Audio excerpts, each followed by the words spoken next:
Vote এক্সক্লুসিভে আরো একটি exclusive খবর আপনাদের দিয়ে রাখি। 40 তারকা প্রচারকদের তালিকা প্রকাশ করেছে তৃণমূল। শুরুতেই নাম মমতা বন্দ্যোপাধ্যায় এবং অভিষেক বন্দ্যোপাধ্যায়।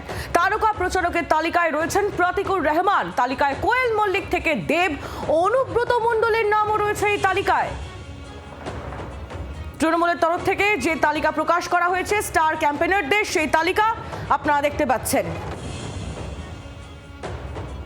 প্রবীর চক্রবর্তী আমাদের প্রতিনিধি রয়েছেন আমাদের সঙ্গে টেলিফোন লাইনে। প্রবীর, খুব ইন্টারেস্টিং কয়েকটা নাম কিন্তু দেখা যাচ্ছে এই তালিকায়।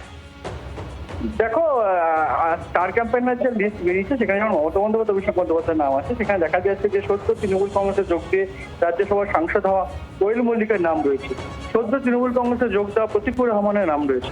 পাশাপাশি দেখা গেছে যে দু একজন যারা টিকিটের প্রত্যাশী ছিলেন অথচ টিকিট দেওয়া যায়নি, তেমন জয়প্রকাশ মজুমদারের নাম রয়েছে। জ্যোৎস্না মান্ডি যাকে টিকিট দেয়নি এবার তৃণমূল কংগ্রেসকে জ্যোৎস্না মান্ডির নাম রয়েছে। সব মিলিয়ে মনে করা হচ্ছে যে একটা ভারসাম্যের তালিকা বজায় রেখেছে তৃণমূল কংগ্রেস।